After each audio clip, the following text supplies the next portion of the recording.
if we get a productivity bounce back and these workers produce rather than not, I mean, what were they doing? We could put downward pressure further on prices, an upward movement of productivity, which would be good actually for stock prices and profit margins. Because of the great difficulty right after the pandemic, firms overhired. And then workers often didn't produce, but then they challenged their bosses. Well, fire me. Think you can't get anyone else. So they kept them on. But as soon as firms begin to see, you know what, I do have some choices out there, there could be a big disgorgement.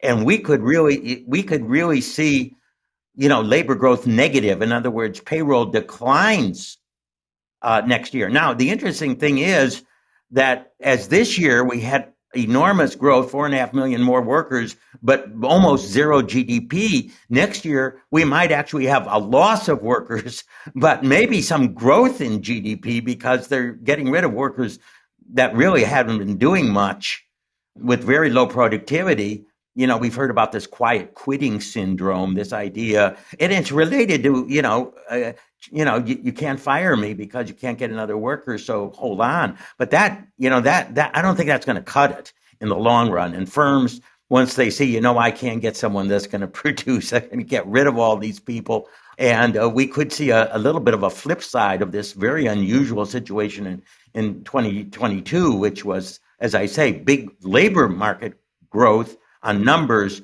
very poor GDP. We could see poor labor market growth, but maybe better GDP by keeping the more productive people. It has shocked me, as I noted, first 2 quarters of this year, the fall in productivity was the greatest in any 2 quarters since World War II. And it just shocked me. I mean, and look what we're doing. You're talking about innovation. We're going through a Zoom type of meetings that, although they were technically possible before COVID, people weren't implementing them. I mean, I've been able to do so much more. At first, all conferences went online. I was very effective with those online conferences, and now I can do so many of them.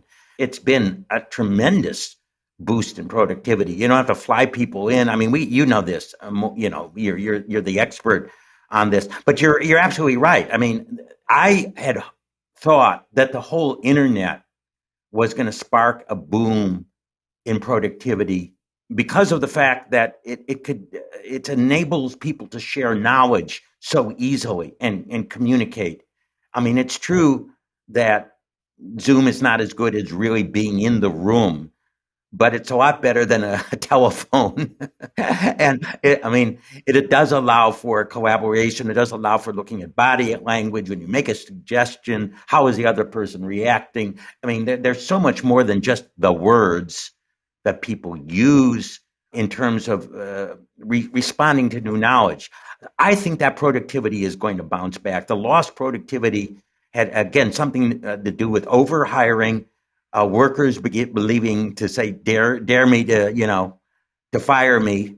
This idea, work from home. I mean, I say I put in 8 hours, I'm putting in 5 hours, but you can't really fire me. I think a lot of that is going to turn around, and because firms are going to see that they have alternatives, and they can get other workers, and that's why I'm not as pessimistic about the profit picture, or even, negative GDP growth.